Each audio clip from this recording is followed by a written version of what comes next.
wabarakatuh. Perkenalkan, nama saya Muhammad Riano Pratama dan teman saya Asisa Adelia Masniai Putri. Hari ini saya akan memaparkan materi tentang optimasi konteks switch pada sistem embedded dengan teknik JIT. Yang kami hormati Bapak Rahman Mkom. Tanpa membuang-buang waktu, yang pertama adalah latar belakang konteks switch pada sistem embedded dengan teknik JIT. Latar belakang, teknologi embedded berkembang pesat sehingga dibutuhkan sistem operasi yang ringan dan cepat.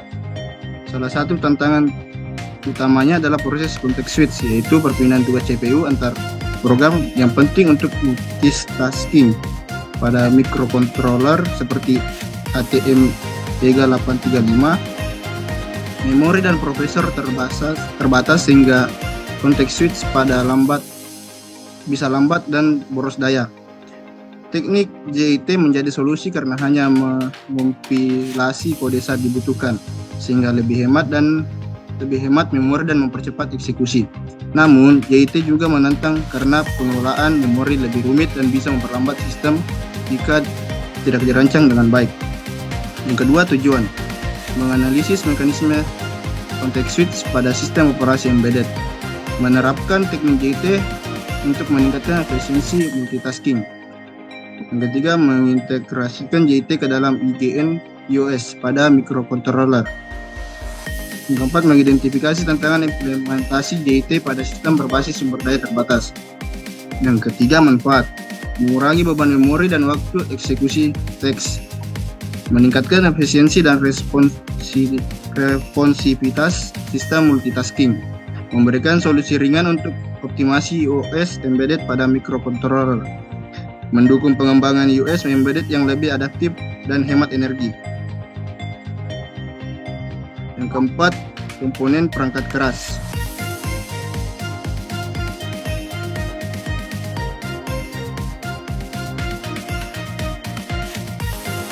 Yang pertama itu Atmega 8535, kendali sistem memori terbatas. Digunakan sebagai inti sistem microcontroller, ini memiliki memori dan prosesor terbatas sehingga cocok untuk menguji efisiensi sistem JIT iOS dalam kondisi sumber daya minim. Yang kedua, board microcontroller berfungsi sebagai media uji coba nyata terhadap multitasking seperti mengatur LED, tombol, atau sensor. Yang ketiga, USB Babs, alat untuk mengunggah program dari komputer ke microcontroller. Keempat, AVR Dragon, digunakan untuk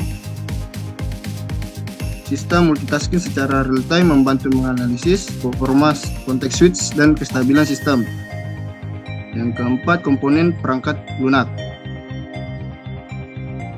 AVR GCC Compiler yang digunakan untuk mengubah kode program C++ menjadi kode mesin yang bisa dijalankan oleh microcontroller.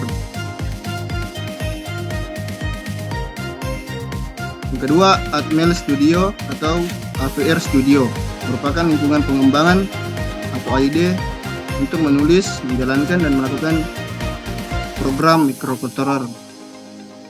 Yang ketiga, simulasi di Linux Ubuntu. Sebelum diterapkan ke perangkat fisik, sistem disimulasikan di PC berbasis Linux untuk memastikan logika multitasking dan JIT berjalan baik. Yang keempat, bahasa C++ dan library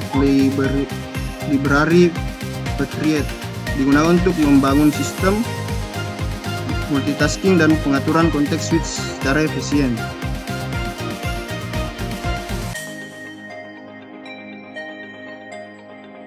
Itu saja yang bisa saya sampaikan. Selanjutnya akan dipaparkan oleh teman saya. Di sini saya akan melanjutkan dari materi teman saya, yaitu keunggulan micro JIT operasi sistem. Yang pertama itu ada multitasking efisien, yaitu simulasi dan implementasi multitasking pada microcontroller. Maksudnya, sistem ini mendukung multitasking secara optimal dengan menjalankan beberapa tugas secara bergantian tanpa membebani memori secara berlebihan. Yang kedua ada optimasi konteks switch, yaitu task hanya dijalankan saat dibutuhkan untuk efisiensi memori dan CPU. Yang artinya task ini hanya dikompilasi dan dijalankan saat dibutuhkan, sehingga mempercepat perpindahan antar konteks switch dan menghemat penggunaan memori dan prosesor. Nah, yang ketiga itu ada kernel IGN operasi sistem yang dimodifikasi, yang berarti ini mendukung penjadwalan JIT dan menjamin task dinamis. Maksudnya, sistem operasi ini dimodifikasi agar mendukung penjadwalan berbasis JIT serta manajemen task yang lebih fleksibel dan dinamis. Nah, yang selanjutnya itu ada monitoring dan logging real time. Ini memantau sistem multitasking secara langsung dengan AVR Dragon. Ya, ini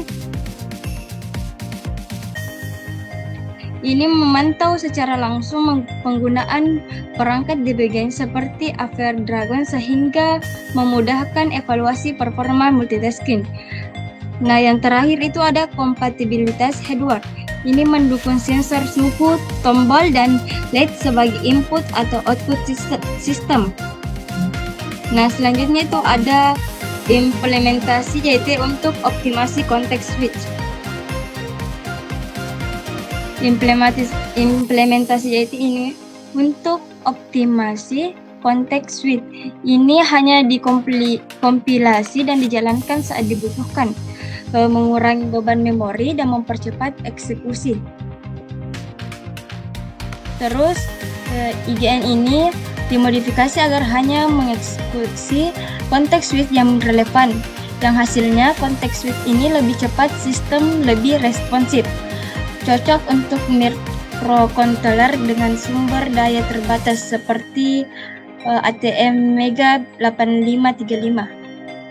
Nah, dari implementasi ini kita mengevaluasi dan hasilnya ini berhasil meningkatkan efisiensi yang konteks switch dengan hanya mengeksekusi konteks switch ini diperlukan sistem terbukti berjalan stabil, berjalan dengan responsif dan hemat memori saat diuji pada microcontroller ATM Mega 8535. Hasil evaluasi ini menunjukkan bahwa pendekatan JIT efektif untuk multitasking pada perangkat embedded dengan sumber daya yang terbatas. Nah, sebagai kesimpulan, penerapan teknik just-in-time ini pada sistem operasi embedded terbukti efektif dalam meningkatkan efisiensi konteks switch pada microcontroller ATM Mega 8535. Dengan hanya mengeksekusi task saat dibutuhkan, sistem ini dapat mengurangi penggunaan memori, mempercepat switching antar konteks switch, dan meningkatkan responsivitas secara keseluruhan. Nah, implementasinya itu terintegrasi ke IGN operasi sistem yang membuat sistem lebih ringan, stabil, dan mudah diadaptasi untuk perangkat dengan sumber daya yang terbatas. Ini menjadikan solusi yang tepat untuk lingkungan multitasking dalam sistem embedded. Kami paparkan. Itu saja yang bisa kami paparkan. Kalau ada kurang mohon dimaafkan. Sekian. Terima kasih.